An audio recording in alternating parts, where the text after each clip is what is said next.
Hi, I'm Dom from Redrow, and we're about to have an exclusive look behind the scenes of some of our show homes. Joining me to do that is Alysha Alli. Hi, Alysha. Hi, you okay? Yeah, I'm fine, thanks. Do you want to just explain to everyone what you do at Redrow? Yeah, so I head up the interior design department and look after all show home installations, design, project management, and make sure we get them installed for the date required. Yeah, and how many typically would you do in a year? Well, very fast paced. So 2019, pre-pandemic, was 127 show homes, 68 sites. This year on track for 109 roughly. That can change. Last year, with a 3-month pause in the build, we got to around 80, 89. So yeah.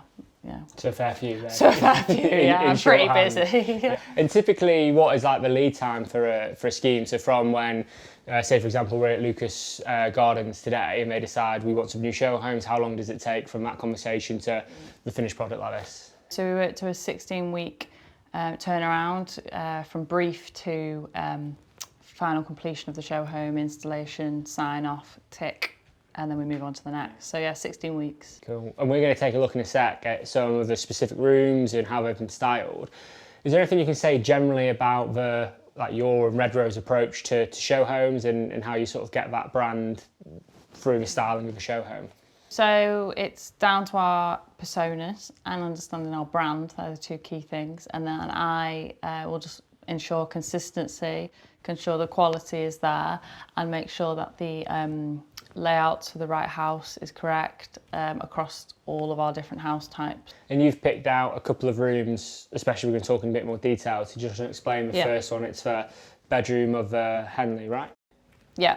So a lot of our social media questions, and we get a lot of customers asking, how do we create a boutique hotel bed one? So our show homes are quite famous for having that very boutique, luxurious style to our bedroom. So we put in super king size beds wherever we can, wherever we deem suit. Then we have our range of painted or wooden bedsides with matching dressing tables or chest of drawers. Usually this one's a Henley, so we have a nice big ensuite there, which the tiles will complement the scheme that we have in the main bedroom. And then the styling then of bed one, you just talk me through the theory behind this. Yeah, so this one here we have grey undertones, but we've got the warmer flashes of colour. So we've got the oversized headboard, which is in it's a blue really, a dusky blue with an ivory. This is a great way of making the room look quite a bit wider than what it usually is. So this shot of natural, neutral colours here will break up the blue from being too heavy. And then you've got obviously your bed dressed lovely with all your layering of your linen and your Oxford pillowcases and your scatters, which are made bespoke from our team.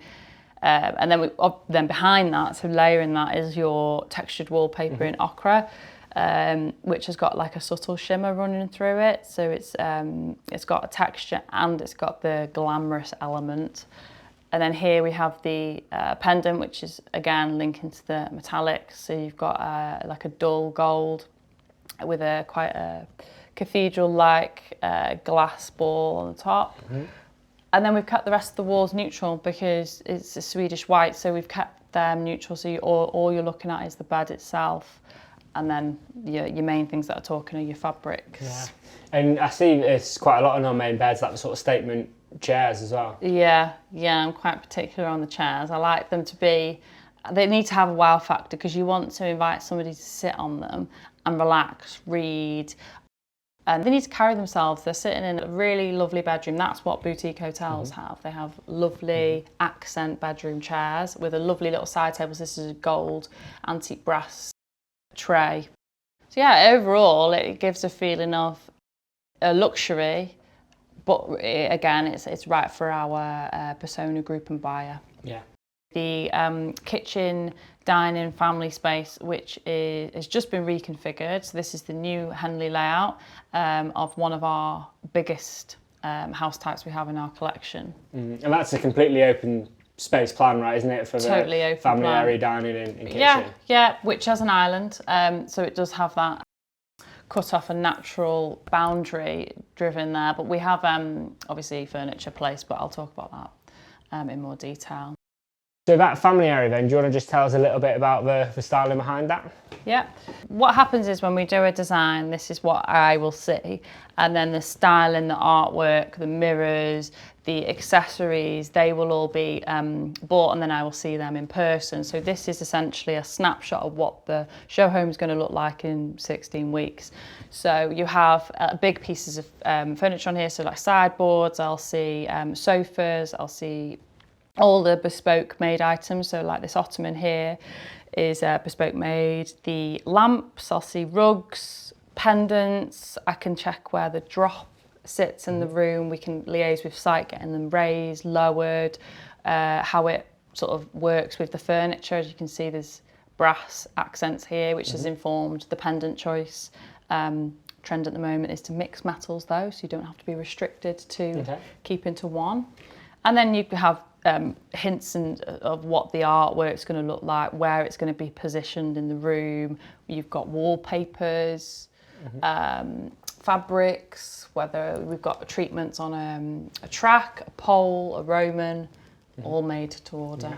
And that family area is obviously part of a larger open plan space, isn't it? So how does that then tie into the choices made for, say, like the kitchen dining area? Yeah, so in the Henley, we have, this is obviously the dining area, which sits in the middle of the space, and then you've got the kitchen. So you have to ensure that obviously it complements, but not match it too much. So we have tied in that blue colour of the shaker kitchen doors that we have in the Henley, which is a brand new colour, but we've incorporated a feature paint here. In this section, then we've got a nice big bit of artwork. We've got the pendants, which picks up in the family area, gold accents. So it all, one space is pulled together by various different elements.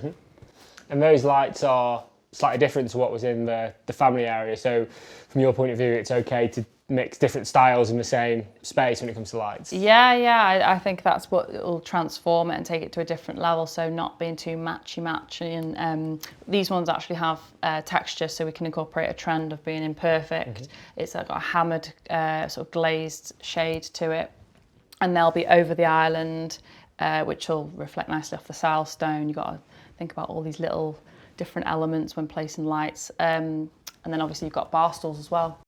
One thing that is particularly popular at the minute, and I know I've seen them pop up in a lot of our show homes around the country, is conservatories, isn't it? So in terms of the space we're in now, so just over my left shoulder, we've got a conservatory here in Miss Leamington. How do you style that, and explain to me why that's slightly different to the style of this family area behind us in the same space? Yeah, it's tied through. I think in this Leamington, we've had to incorporate a bit more colour, because the trend is these earthy tones that are obviously in the background here, but we wanted to make sure that there's the pop of the accent emerald greens and the mustards, so in the conservatory we've got a neutral sofa, but we've incorporated the colour on the cushions, which is a really easy way of doing it. And then in the family area we have switched it round, and we've got the opposite, so we've got the mustard as the main colour, and then we've got more a neutral cushion, so you've got two spaces that are connected. Yeah, and I imagine that conservatory is a pretty flexible space, isn't it? So whether you wanted to have it as a big open plan space, like we've got an extra sofas, or you can change seasons, can't it? You've got lots of natural daylight. You've got to think about that as well with fabrics in conservatories. So always think about how they're going to wear in natural daylight, because it's getting hammered obviously with a lot of glazing. So we think about that. We think about what woods we use. You can go a bit deeper on trims. You can use metal leg details, because it's not going to look as sort of strong in a natural daylighted area. And I've noticed in this home, what is a nice touch is the same flooring flows through, doesn't it, from this kitchen area into that conservatory. Do you think that's quite an important style point as well? Yeah, we've got the Amtico herringbone plank in a white ash, so it's nice and light. It flows all the way through in the same direction. There's no border, so it makes the space feel wider. And you have two sisal rugs with different coloured trims, so they're not the same. It's the same but different. Okay, so it's interesting what you're saying about how it sort of matches with the family area. You talked about the colours, so that family area is this stuff, isn't it? And yeah, which has got the mustard sofa, so it's the opposite to the conservatory, but it's pulling in that accent colour. You've got the black tray table with a metal leg. Again, that's quite a strong look, the black as an accent, but with the natural daylight coming in, we can get away with it. You've got a lovely mid-umber Dulux Heritage Range paint colour, so that's a really on-trend colour, and with the warm gold accents, the mustard, the whole space feels very welcoming, I'd say. And it's interesting you mentioned about the conservatory offering so much more natural light, isn't it? So you can almost get away with some of these darker colours, isn't it? Yeah. But I would say as a hint, you can be way more playful with your design and what you put in when you have got a conservatory, because you've got the extra space to get the daylight in without just having a set of patio doors. So yeah. And obviously these boards we've got here are flat, aren't they? But I imagine for you, it's the case with these textiles, you need to see them and feel them, don't you, to get a true sense of what they'll be like. So this is the first thing I'll see, and then I'll get sent and we'll review every single fabric, because all of our items are bespoke. So I'll look at every pipe detail, every cushion, every curtain treatment, sofa fabrics, and then obviously the paint colours and how it ties in with the wallpaper. So you get a overall feeling of the space before I've even been there, and then when I go there, it's come to life, and it's just the accessories and the styling. Awesome. So the next thing we were going to just take a quick look at, which is something which is obviously a big trend at the minute with people working from home, is home offices. But actually in this example we're going to look at is a mixed use space, isn't it? So that's where we can obviously have a home office but also space for living and sleeping and stuff, isn't it? Yeah. So the Harrogate, one of our more popular house types, it's a 4-bed family home, stairs in the middle here, so it's a traditional layout. So we took bed 4 and we've switched it, so that would usually be a child's bedroom. We'd usually do it as a little girl, little boys. So we've switched it, so you've got obviously your master bedroom, you've got your guest bedroom 2, which we've done for an older teenage girl. Then we've put the other child in bed 3, and then we've made this a mixed use space for a professional couple to work from, with a sort of sofa beds, bedside, and then a desk area. Yeah. Well, let's take a look at it then, because I think it's my favourite one. Yeah, definitely. And I think what is nice, and you can explain the proper term to me, but where we've basically got a square of colour against a bigger wall, if that makes sense. Yeah, so it just frames the, we've done a moss green sofa bed, which is a pull out, and then we've got here the feature paint, which is a similar tone but slightly different, which frames that bed. And then we've got the neutral, which wraps all the way around at a half height, so you've got a bit of abstract lines throughout the space. It's not all just one tone. Texture here with the boucle on the desk chair. This is a really in fabric at the moment that's seen everywhere. You've got glass, marble on here. Again, it's pulling through what's on trend but right for Redrow. And this mixed use space doesn't have it, but do you want to just talk a little bit about the new home furniture range that's available as well? Yep, so we have our own fitted, painted study furniture, which is available in most downstairs studies and bed 4 and 5s.